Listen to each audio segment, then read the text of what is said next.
is up, everybody? Wolff Gaming here. And Snake. And we are here with the second Wolff... God damn it, I messed up the intro again!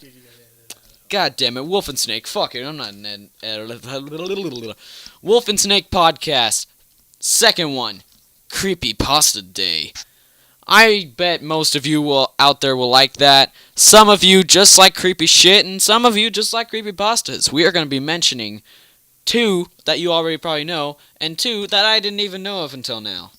That I haven't even heard, so we're all learning shit. Yeah! Let the morbid curiosity commence. Alright, anyways, first up, we have the most legit game that has started today. Or, not today, but this year. Best horror game of the year where you can't fucking move around or fucking fight for yourself. Dude, that's like the biggest hint. Five Nights at Freddy's. And we have the creepypasta reading here for Birthday at Freddy's. So, any thoughts on the game? No. Fuck you, bitch. To be honest, I was gonna say something, but at the last moment, I forgot, and I was like, son of a bitch. Anyways, Five Nights at Freddy's, I highly doubt any of you don't know about it, but I'm gonna say it anyways for those who don't. It is a game where you sit in a dark-ass room with limited power, and you have a fan on, just draining your power for no fucking reason. What? You have to close doors to keep these murderous robots out, who, if you don't, will scream in your face and stuff you into suits, breaking all of your body because it is filled with an animatronic skeleton. The only way for you to see the light of day is if one of your eyeballs pop out of the mouth or the eye socket. Haha! Basically. Anyways, fuck it, let's get right back into it, yeah? Yeah. Yeah. Yeah? Dude, just fucking start already. Why? I don't know. Alright. Alright, guys. Enjoy it. Give me a second.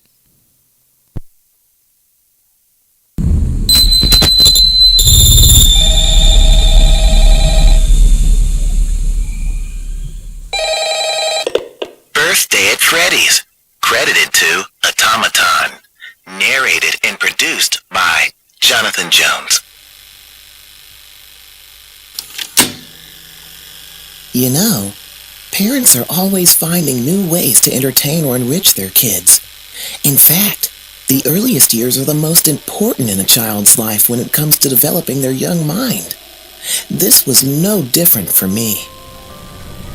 My mom would always take me to the arcades, complete with all sorts of top-of-the-line games, or the parks with the jungle gyms that were always scalding hot for being in the sun all day.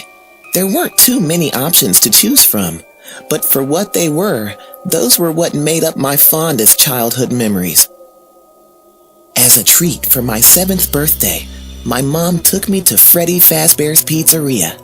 It was supposed to be a fun little place, from what I can remember. A magical place for kids and grown-ups alike, where fantasy and fun come to life, or something like that. It looked really promising, to be honest with you, and I'd be lying if I said I wasn't excited about going there. The pizza was what you'd expect, lazily put together, and didn't quite taste right. But you didn't go for the food. You went to see Freddy Fazbear and his gang of colorful friends, Bonnie the Bunny and Chica the Chick. There was Foxy, too. He lived in the Pirate Cove. Thinking back on it now, the animatronics were pretty good for the time. They had full-body movement when singing on stage, and even Foxy moved around quite a bit on his little pirate ship. In fact, I remember that after a few songs, Freddy and friends would come off the stage and walk around, interacting with the kids. They would walk up to the kids and say things like, "How's the pizza? Good, I bet." Or, "Are you having fun? I know I am." I remember that Foxy always said, "It's me. I'm gonna get you." It was cute. To keep the kids entertained, there would be little games they'd play, like Follow the Freddy, which was just follow the leader. Or Foxy's Treasure Hunt, where kids would be given small trinkets and Foxy would chase after them like a game of tag. I remember I had finished my slice of pizza and asked if I could play the treasure hunt game with Foxy. My mom said it was okay, so I got up, and one of the workers gave me a tiny palm-sized treasure chest. I was actually really excited. Foxy was my favorite. Me and about 6 other kids were given small treasures, and that's when Foxy jumped off the pirate cove. He yelled, "It's me! I'm gonna get ya!" And that's when we all scrambled. It was great fun. I looked over my shoulder and saw Foxy chasing around the other kids, and at one point, he even almost got me. Boy, Foxy was fast. I didn't quite know why at the time, but while I was in the middle of playing the treasure hunt game, my mom lifted me up abruptly and carried me swiftly toward the exit. She said things like, "We've got to go right now," and "We never should have come here." I'd never heard such urgency in her voice before. I thought that maybe it was because some kid started crying when Foxy caught them. They had screamed really loud and started sobbing. I remember that a bunch of parents rushed over. There was all sorts of commotion and noise, but I was too busy having fun to notice that anything was wrong. But now that I think of it, I do remember that as my mom carried me through the exit, I saw Foxy standing above the body of the kid he had caught. He was staring right at me, with crimson liquid dripping from his sharp teeth.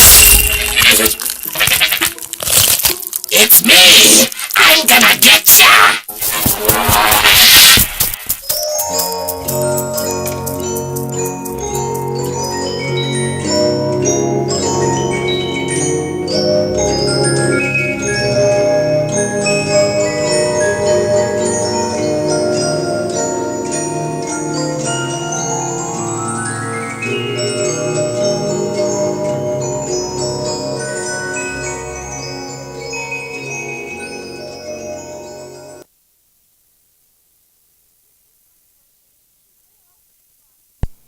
Anyways, that was Five Nights at Freddy's reading for...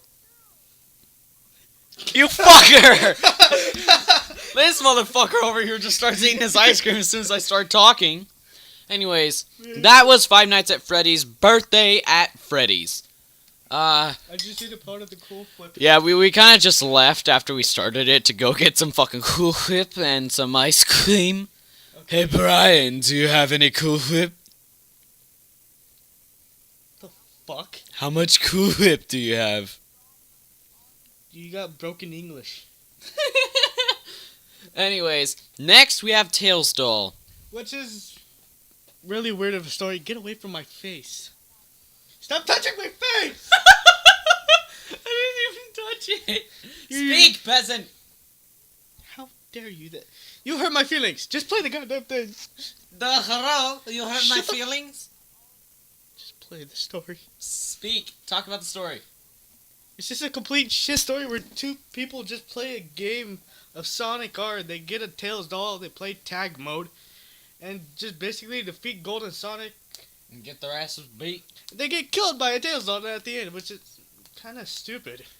Alright then, I'm gonna turn the mic off so that we can just listen to the story, and then that'll be it. And, yeah, I guess we'll see you later. We should put a volume warning. Ha ha ha ha ha. Dude, you are actually swallowing that damn thing. Alright, bye bye guys.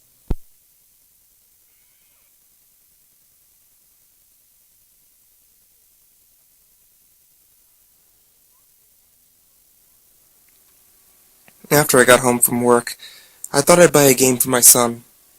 He was into the Mario, Sonic, and Donkey Kong type stuff, so I got him a game I didn't think that he'd played yet. It was Sonic R. It was a racing game, as I heard, and at the time it was pretty new. I raced home and gave him the game, kissed my wife on the cheek. I held her, and she was happy for me giving him a present. The excitement filled his eyes, and I could tell he couldn't wait to play it. He went back to his room, and I was right behind him to play it with him. A couple of days passed, and he was almost done with the game, as he said. I watched him beat the last boss, and he roared in excitement as he beat it. I felt good for him, patted his head, and asked him how it was. The peculiar thing was, as I did so, I looked at the credit screen and pointed and said, "What's that?" He said it was the Tails doll. I asked him what the Tails doll was. He just said it was the Tails doll again. I obviously facepalmed and ignored the scenery. I called for him to get in bed, and as soon as he was sleeping, the curiosity got the better of me.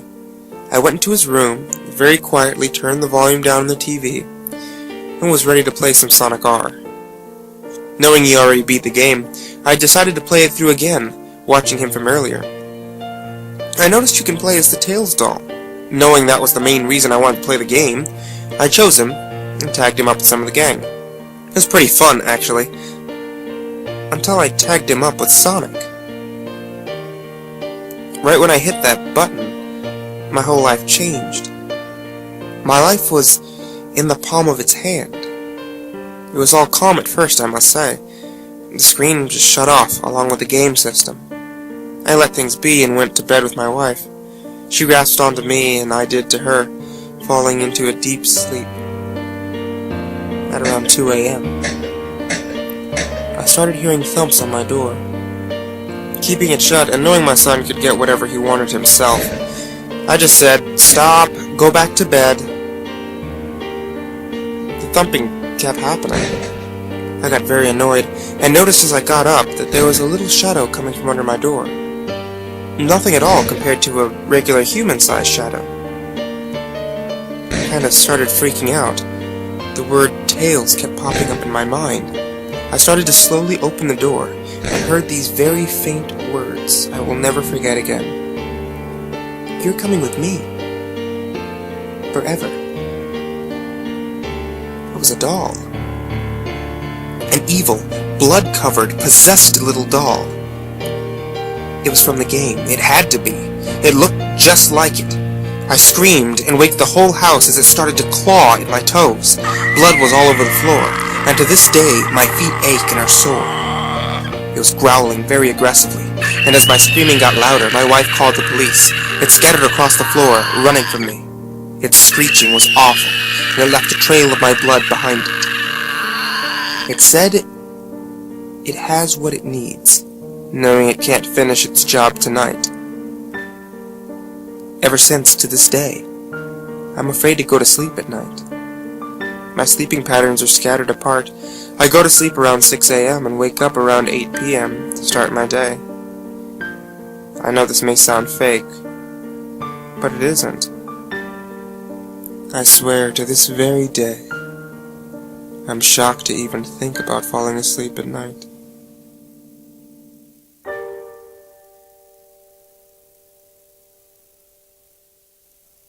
Anyways, that is the shitty Tails doll story. It was actually pretty creepy towards the end there.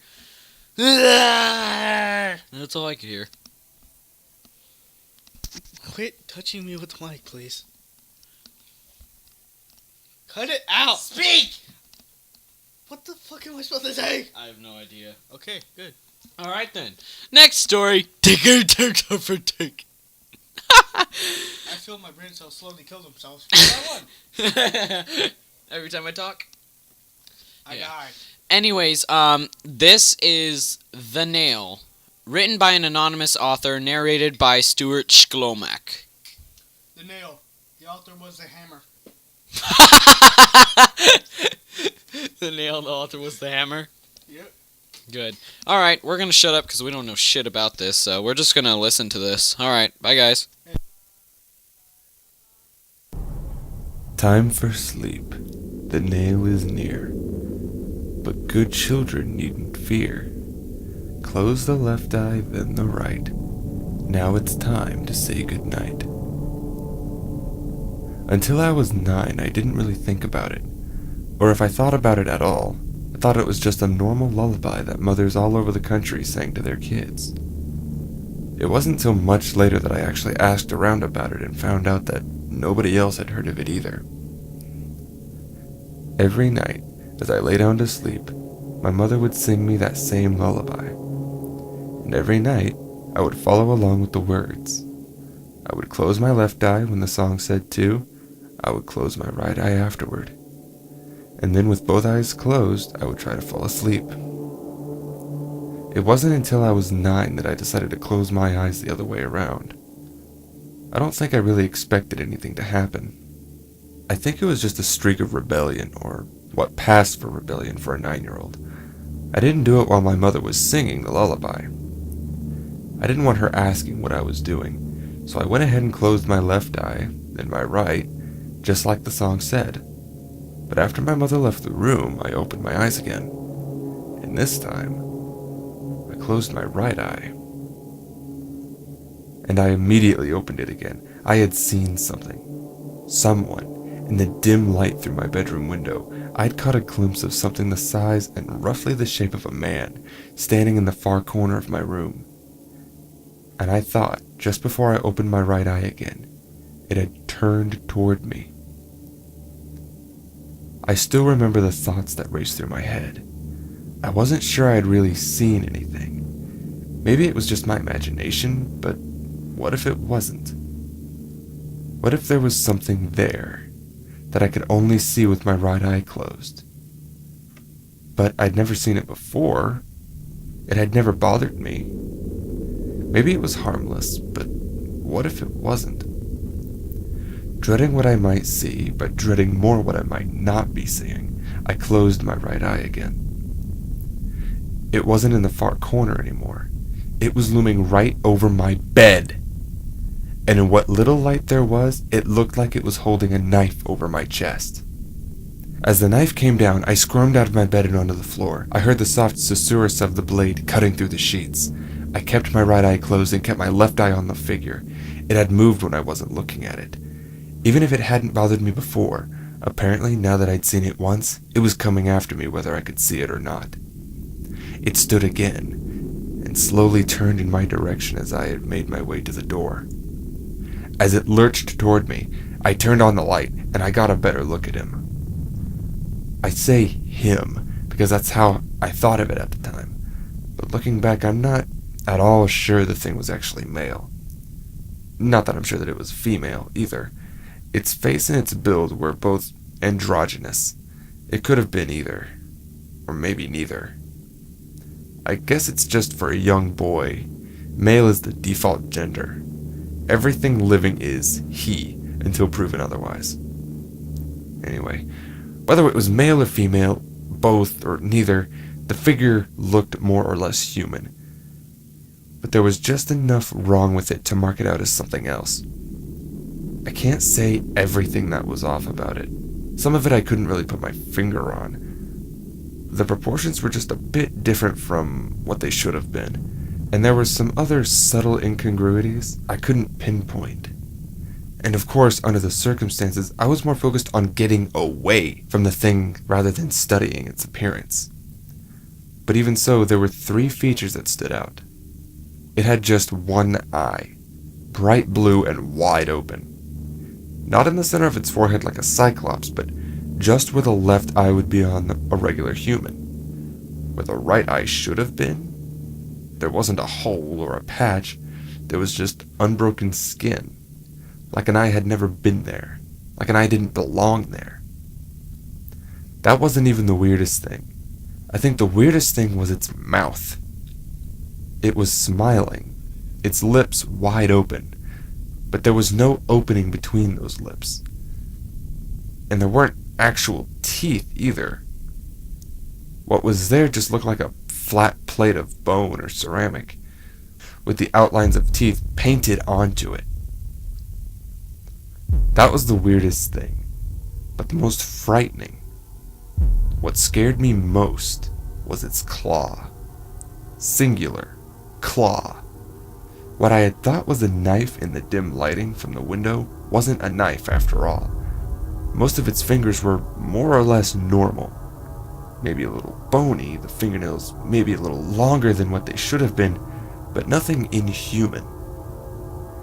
The index finger on its right hand, though, was grotesquely oversized, and half its length was a gigantic talon. For a second I was too terrified to move. I just stood there petrified as the thing stalked silently toward me, holding its talon out, ready to plunge it into me. I still had my right eye closed. As scared as I was at the sight of this thing, I was more scared of its being there when I couldn't see it. Finally, as it lunged at me, its claw descending toward my chest, I dodged to the side and ran for the door. I didn't look back. I just wanted to get away. I ran down the hall to my parents' room, opened the door without knocking, and threw myself onto their bed. "I saw him!" I sobbed. "I saw the nail!" My mother had been asleep, I think, but she'd woken when I wrapped my arms around her. "The nail?" she said sleepily. "The nail from the song! I closed my right eye first and I saw the nail!" I'd opened both my eyes in flight, but now I closed my right eye again and looked at the door. There was nothing there. I looked all around the room, but the figure was gone.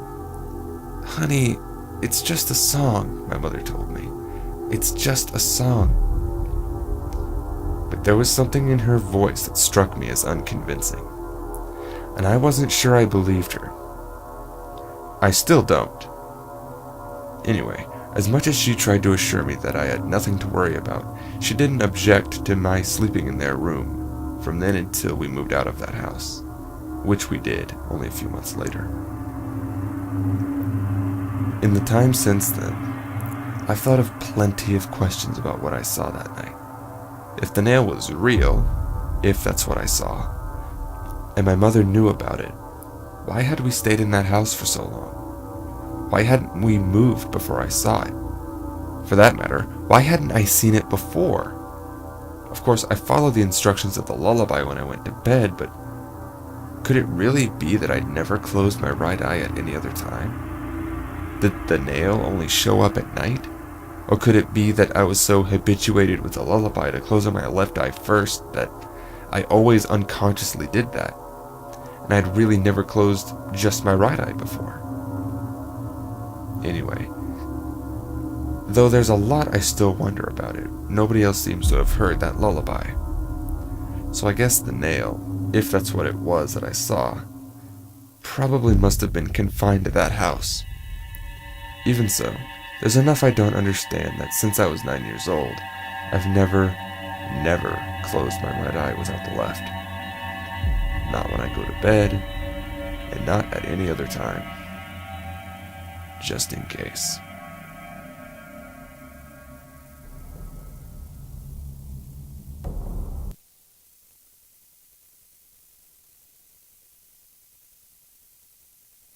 Well, since that nail was hammered, it seems like someone's getting screwed tonight. Well, anyways. Wow, that was the best pun I've ever done. That was the nail, authored by the hammer, narrated by the screwdriver. No. Terrible. Ugh. I'm tired already. Well, we didn't listen to this one either. You guys listened to it. I kind of fell asleep. Post in the comments about it if you want. I don't really give a shit. You probably fell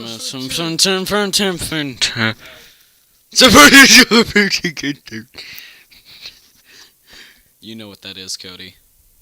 Yes, I'm talking to you. What? Who was phone? As I was me. Yo, what's that?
Sorry about that. I turned mic off by accident. Dingus. I'm probably just gonna cut that out though. Anyways, as I was making out with my girlfriend, I heard the phone ringing. I went up and got to it, and all I could hear was, "Stop making out with my daughter." And I said, "Your daddy's on the phone." And she said, "But Dad's dead." And I replied, "Then who was phone?"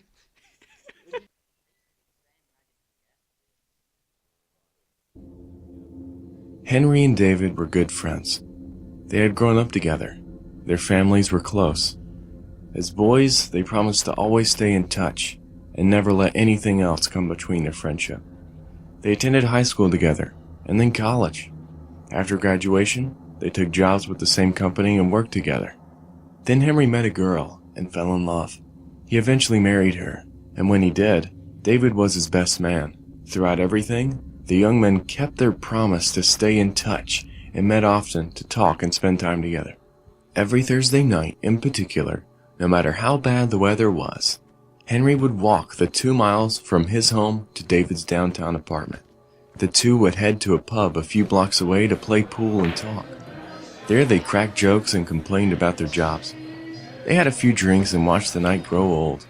One night, when Henry got home, his wife was already in bed. "Look at you two," she said, turning to him sleepily. "I swear, Henry, if you keep spending so much time with David, you're bound to be together when you die." She was joking, of course. The idea was ridiculous. Henry laughed at the thought of it. The next Thursday, it was cold and blustery outdoors. A chill Arctic air had come in the weekend before and settled in the city. Henry shivered as he marched the last mile to David's apartment for their weekly outing. As he turned onto David Street and climbed the steps to his friend's apartment, he began to wish he had worn a heavier jacket. He shook off a chill as he rang the doorbell.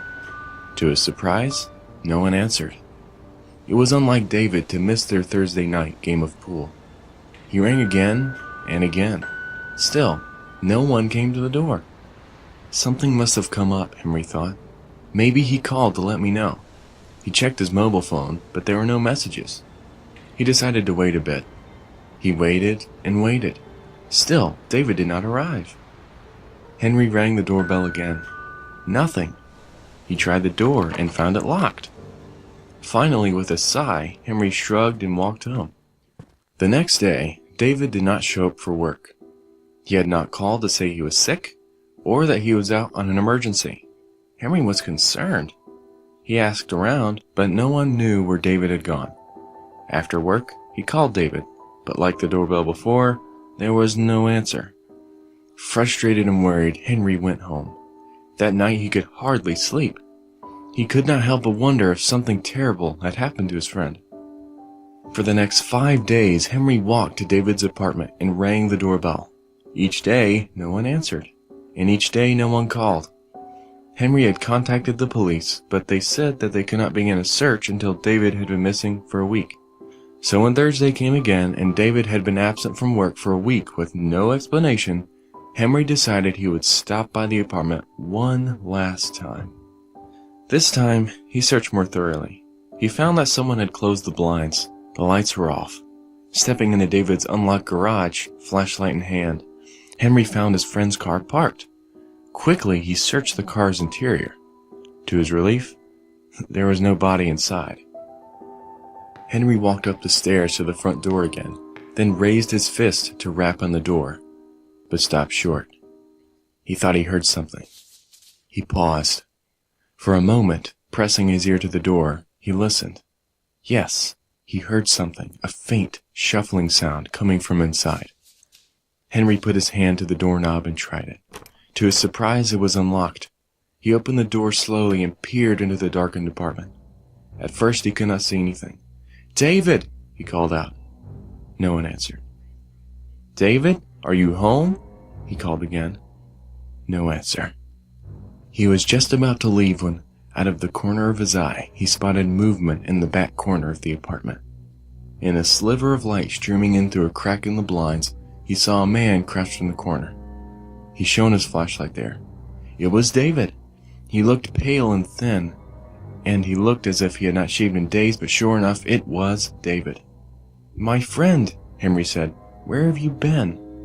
From across the dimly lit room, David put a finger to his lips as if to hush him. Then he beckoned quietly. Henry crept slowly through the kitchen, past the breakfast bar, and through the dining room, finally entering the living area where David was huddled. He knelt beside his friend. David was shaking and staring in the direction of the kitchen. "My friend," Henry asked again, "where have you been this last week? Why haven't you come to work or answered the door?" David replied, "She won't let me." He pointed across the room to the kitchen. Henry looked to where his friend was pointing. At first he didn't see anything. Then he saw there, wedged in the narrow space between the refrigerator and the wall, what appeared to be a pale, paper-thin woman with long, matted black hair covering her face. Henry stared at it, whatever it was. It had its eyes closed.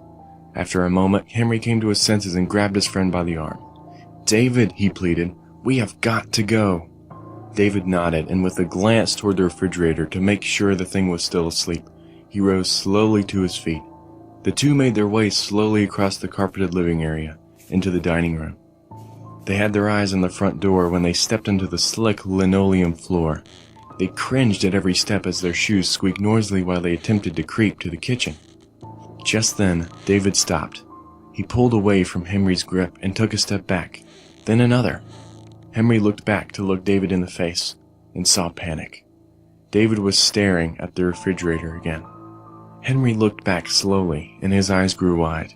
The paper-thin woman, the chalk-faced thing, whatever it was staring straight at them, its neck cocked at an unusual angle. Its long hair covered its eyes, but still they could tell it was watching. As Henry and David watched, it scraped mechanically at the wall with its bone-like fingers. Flecks of paint and drywall fluttered to the kitchen floor and formed a small pile near its feet. Then it turned its head slowly, its mouth opening a bit while it did so. Its sunken, unnaturally large eyes settled on David first. Its gaze lingered there for a moment. Then it cocked its head again and stared directly at Henry. They watched as its mouth opened wider, like a yawn, and then wider still until its lower jaw hung down to its chest. Panic-stricken, David collapsed to the floor and froze. Henry thought for a moment that he ought to grab his friend and run for the door. They could still get out if they hurried, but when he tried to move, he found his legs would not budge, and he could not take his eyes off the paper-thin woman. Henry watched, motionless, as the thing staggered out from its gap near the wall, its long black hair trailing behind it. Then, slowly, it lifted its jaw, licked its lips, and then started to drool. At that moment, Henry thought back to his wife's words. "Look at you two," she had said, turning to him sleepily. "I swear, Henry, if you keep spending so much time with David, you're bound to be together when you die." She had been joking, of course. The idea was ridiculous.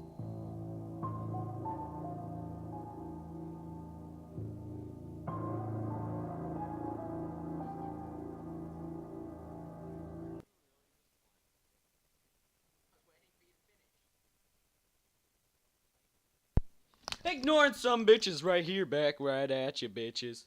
What? What? Okay, let's get on. Alright, on with what? Podcast. That was the last one. Oh, God. Alright, it's over already. Alright, this is a short-ass podcast, but the fuck am I talking about short? This is like fucking half hour long. We didn't do anything except for listening to a But hello, somebody need to talk to this bitch over here. Fuck to you, big boy.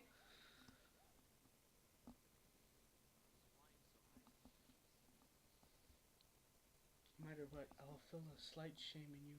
And quit touching my face. Quit touching my face! Get off!